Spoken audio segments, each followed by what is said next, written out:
आज हम बात करते हैं भुजंग आसन किस प्रकार से करें, क्या क्या भुजंग के लाभ हैं, किस प्रकार की विधियां हैं, किन किन चीज़ों का हम विशेष ध्यान रखें जिससे हमें उसका 100% लाभ मिले।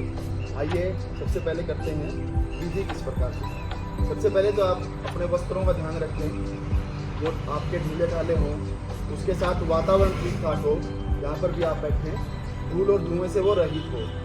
उसके बाद आप शुरू कर सकते हैं। सबसे पहले पेट के बल लेट जाएं सभी।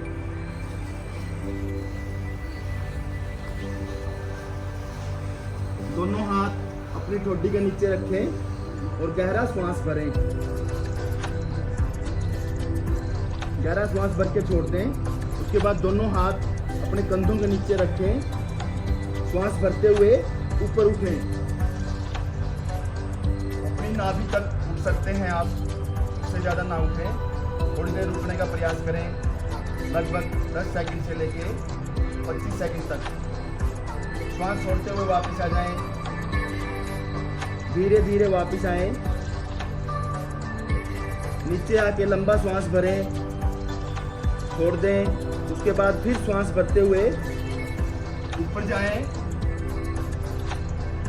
कुछ समय के लिए स्टे करें।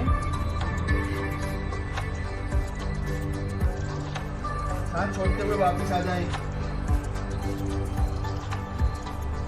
फिर गहरा श्वास भरें और ऊपर उठें।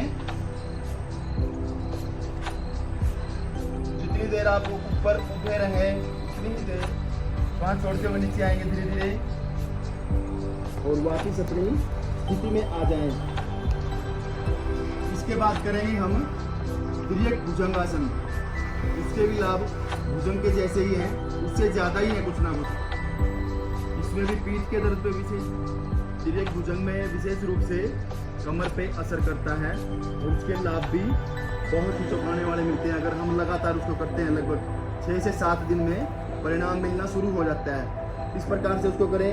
भुजंग वाली स्थिति में दोनों हाथ कंधों के नीचे, श्वास भरते हुए उठें और अपनी लेफ्ट साइड में मुड़ें। मुड़ के अपनी एडी को देखने का प्रयास करें और वहीं पे होल्ड करें। श्वास भर के रुकी रहे जितनी देर आप आसानी से रुक सकते हैं।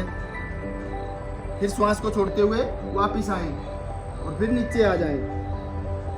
नीचे आके लंबा गहरा श्वास भरें और छोड़ दें। फिर श्वास भरते हुए ऊपर उठें।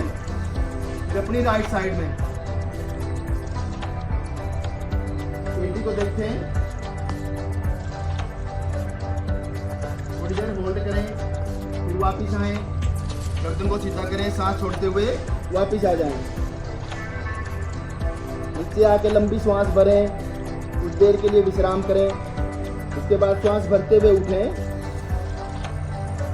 फिर पहली स्थिति में लेफ्ट साइड में मुड़ें, अपने पाँव की एडी को देखने का प्रयास करें। कुछ समय के लिए होल्ड कीजिए।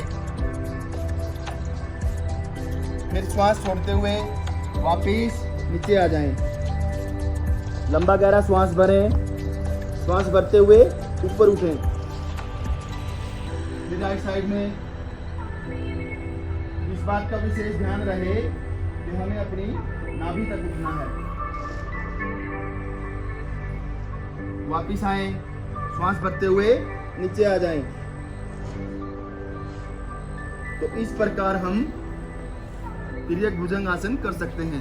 उसके बाद विश्राम की स्थिति में जाएं। उस समय दोनों हाथों को रख के अपनी ठोडी के नीचे रख लें और लंबा गहरा श्वास भरें, क्योंकि विश्राम का भी हर आसन में एक विशेष महत्व है। जब हम विश्राम करते हैं तो हमारी सारी एनर्जी स्टोर होती है और वो हमें ऊर्जा देने का कार्य करती है। अगले आसन के लिए हमें वो प्रिपेयर कर देती है। इसलिए हर आसन के बीच में आप रेस्ट का विशेष ध्यान रखें। कुछ समय के लिए विश्राम अवश्य करें।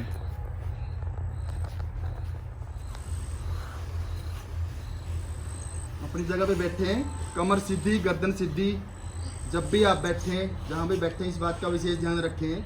बहुत से रिसर्चों में ये पाया गया है, अगर हम झुक के बैठते हैं और झुक के चलते हैं तो कुछ समय के बाद हमारी पीठ में दर्द होना शुरू हो जाता है। और अगर हमारी पीठ में दर्द हो भी गया है किन्हीं कारणों से, अगर हम सीधा बैठना, सीधा चलना और सीधा सोना शुरू कर देते हैं तो कुछ समय के बाद हम पाते हैं कि हमारे पीठ का रोग बिल्कुल ठीक हो जाता है। सिर्फ बैठने मात्र, चलने मात्र और सोने मात्र से ही इतनी सूक्ष्म व्यायाम की चीज़ें हैं, अगर आप इन पे ध्यान दें तो हम हर बीमारी को ठीक कर सकते हैं। धन्यवाद, जय हिंद। आप सभी का स्वागत है और आप सभी से निवेदन है कि हमारे चैनल को लाइक कीजिए, सब्सक्राइब कीजिए और शेयर कीजिए।